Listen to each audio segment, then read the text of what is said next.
this first problem in your guys' examples are the ones that you want. In this problem, 3x over 2x plus 5 plus 1 over 2x plus 5, your denominators are exactly the same. So it's nice when your denominators are the same, because then it's just a matter of combining the numerators. So if they're both over 2x plus 5, all you have to do is say, okay, our new fraction will be over 2x plus 5, and it's going to be 3x plus 1. Simple as that. Now, is that always going to be the case? 98% of the time it's not going to be the case. But if the denominator is already the same, the work is done for you. You guys just have to combine the numerators.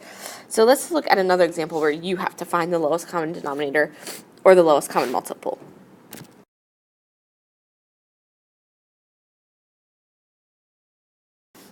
So in example number 2, the denominators are not the same. We have a 9x squared and 3x squared plus 3x.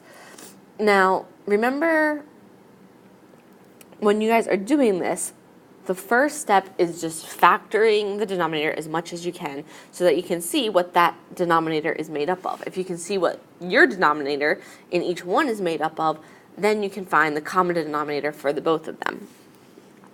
So in this case, if I factor the first one, 9 could be 3 times 3, and x squared is x and x. And then your second denominator, 3x squared, we can pull out a 3 and an x, and then we're just left with x plus 1.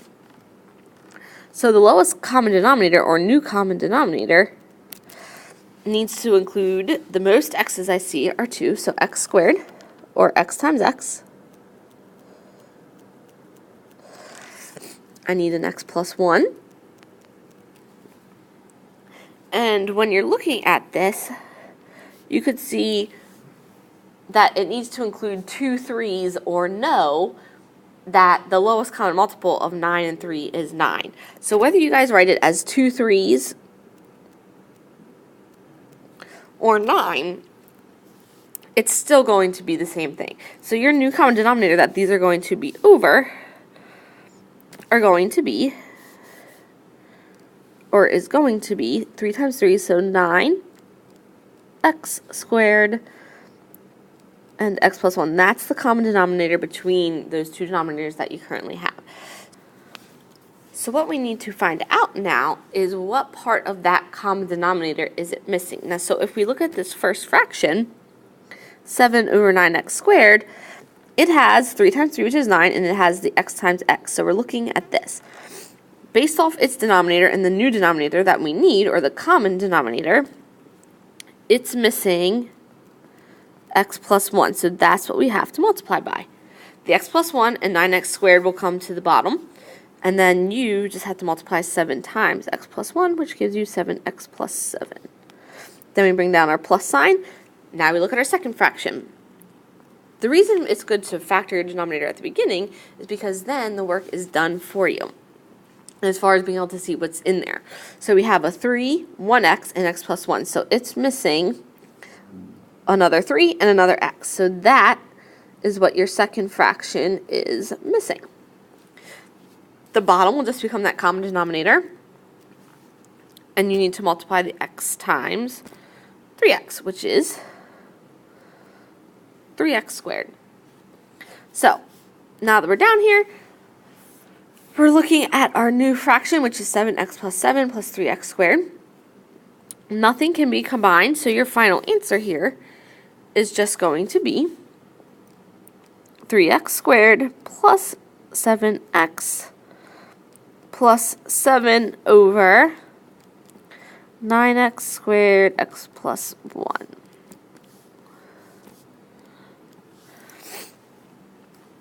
So you're factoring the denominator, each one, however many you have, finding the common denominator that the new denominator what it has to be made up of, and then you're going to see, okay, of this common denominator, what is each fraction missing that it needs to be multiplied by so we can combine the two.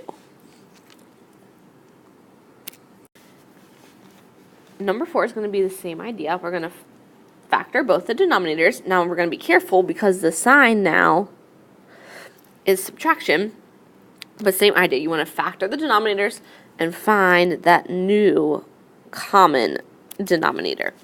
So let's factor the first one. Can we pull out anything common? Yes, a 2, and then x minus 1. The second fraction, we can't pull out a common factor, but we can factor this to say what multiplies to get us 3, adds to get us negative 4, x minus 3, and x minus 1. So our common denominator needs to have a 2, a single x minus 1, and a single x minus 3. That's going to be the new common denominator when we add these two, or I'm sorry, subtract these two fractions together when we combine them. So you want to look at the first fraction. We've factored this denominator, and I see that its denominator has 2 and x minus 1. It's still missing x minus 3, so that's what you have to multiply by in order to be able to combine these. And then we're going to multiply that out. So you're going to have to FOIL. So whether that means a box or just distribution, you have to multiply x minus 3 times x plus 2. And you're going to come up with x squared minus x minus 6. Put that in parentheses. Bring down your sign. Minus. Okay. Now we look at our second fraction. We factored its denominator, and it has x minus 3 and x minus 1. So of the new common denominator, it's missing 2. So we're going to multiply the top and bottom by 2, because remember, multiplying by a value that's equal to 1 doesn't actually change the value, just makes it look different so we can work with it. So multiply that 2 inside there, and I'm going to keep these in parentheses. So minus 4x minus 4. And now we're just going to combine anything we get on the top. So there's no more x squared, so that's just going to stay, x squared. And then this minus a negative becomes plus. So negative 1 plus 4 becomes 3x. And then negative 6 minus negative 4 becomes plus. So minus 6 plus 2.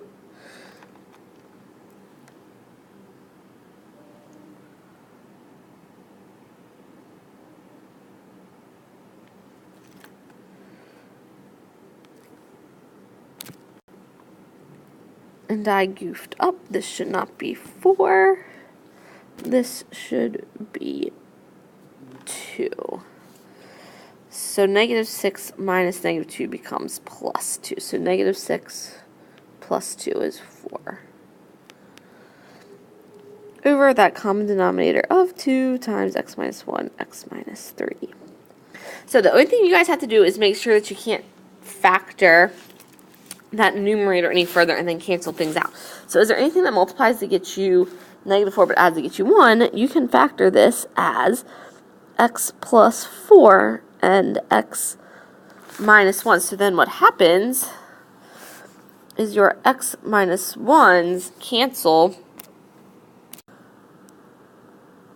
and you're left with just x plus 4 over 2 times x minus 3.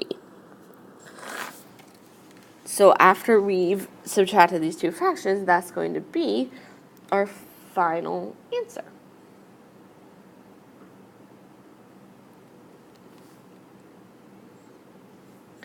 So you're factoring, again, factoring both denominators separately, and then using those factor denominators, coming up with a new common denominator that you're going to put your fraction over, or your numerator over top of. So you'll have to figure out then what each fraction is missing from that common denominator to be able to be combined. And the last one I'm going to do with you guys is going to be number 6. 2x over 3x minus 6 minus 5x plus 1 over x squared plus 2x minus 8. First step, factor both denominators. So in the first fraction, it's not a trinomial, it's just a binomial, and I'm going to be able to pull a common term out. So we're going to pull out 3 and be left with x minus 2. And in the second fraction, x squared plus 2x minus 8, it is a trinomial, so we're going to end up with 2 parentheses. What multiplies to get us negative 8, adds to get us 2, x plus 4, x minus 2. So our lowest common denominator, or our common denominator, needs to include 3, a single x minus 2, and a single x plus 4.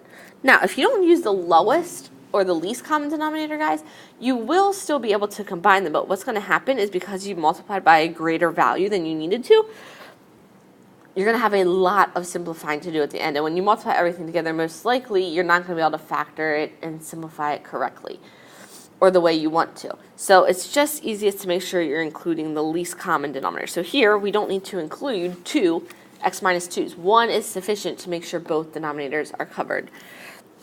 So our common denominator will be 3 times x minus 2 times x plus 4. So when we're looking at our fractions, what do we need to multiply each one by? Well, the first one has 3 and x minus 2, so it's missing the x plus 4, top and bottom.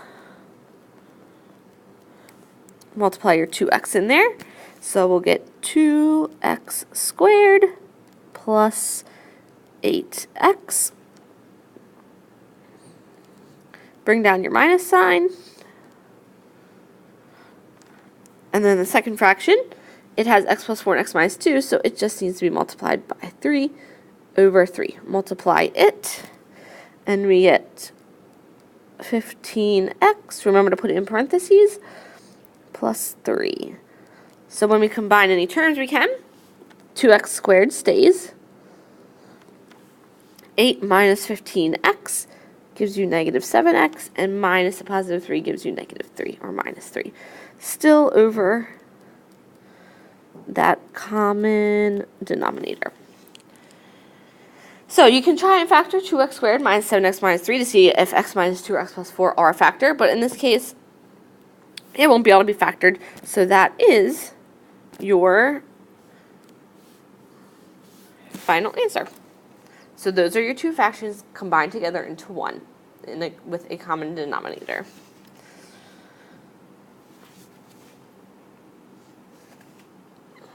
So go ahead and try the ones that we did not do together. So it looks like that's going to be 3 and 5. And then let me know if you guys need help with anything.